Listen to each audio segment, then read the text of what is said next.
Allez, aujourd'hui, un petit rush de 5 minutes que j'essaye de publier tout de suite. On était avec Nico, Bike Sell and Hike. On a fait un petit trajet de 5 minutes entre, donc à Montpellier, la ville de Je suis un des deux, entre le CNRS et la fac de sciences. Et alors, il faut dire qu'en 5 minutes, là, on a un concentré de plein d'exemples qu'on aurait plus trop envie de voir dans les futurs réseaux cyclables magistraux de la ville de Montpellier.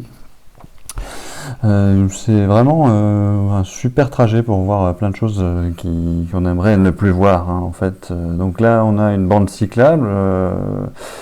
Donc on doit jongler avec les bouches d'égout. On a même le marquage côté stationnement de voitures qui a disparu. Donc à la limite, les voitures ne savent plus forcément où se stationner. Et du coup, ça nous décale sur la route.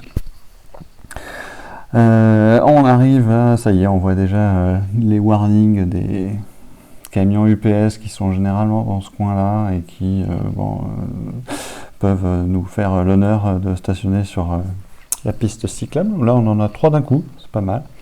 Petit passage cross pour varier les plaisirs, pour se réinsérer sur le rond-point.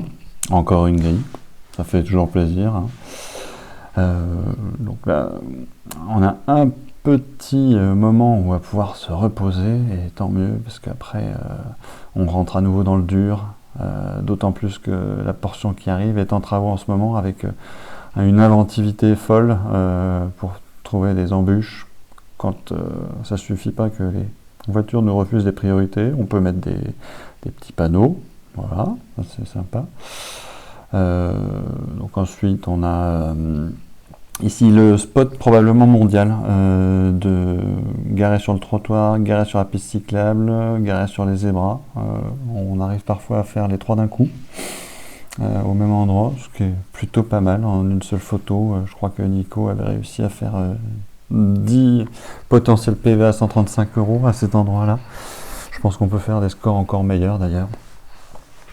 Alors ici on longe en descente un stationnement et une bande cyclable sur la gauche. Peut-être qu'il aurait été possible d'aménager ça avec le stationnement côté chaussée motorisée et la voie cyclable protégée derrière les voitures à côté du trottoir.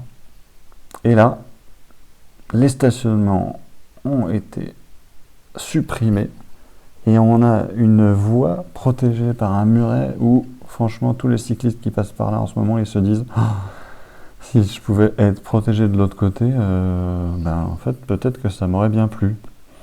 Donc les cyclistes sont déboussolés, on voit ici un collègue qui est là, il est carrément en sens interdit sur sa bande cyclable, il ne sait plus où rouler.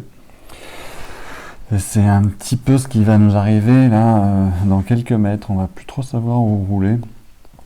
Parce que tout simplement la bande cyclable va complètement disparaître. Voilà, là, ça c'est donc retour dans la circulation. Mais en fait, c'est pas ça.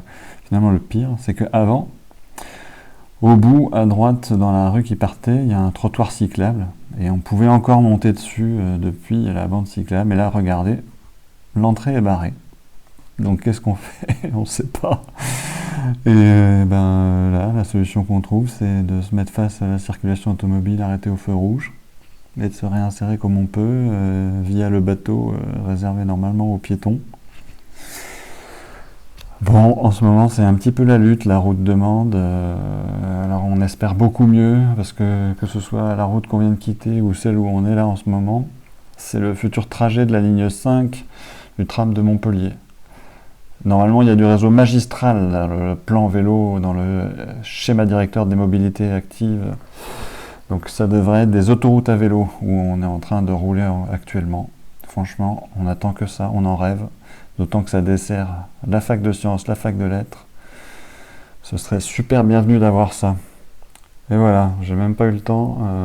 On arrive au bout de ces presque 5 minutes d'observation d'équipement cyclable de rêve.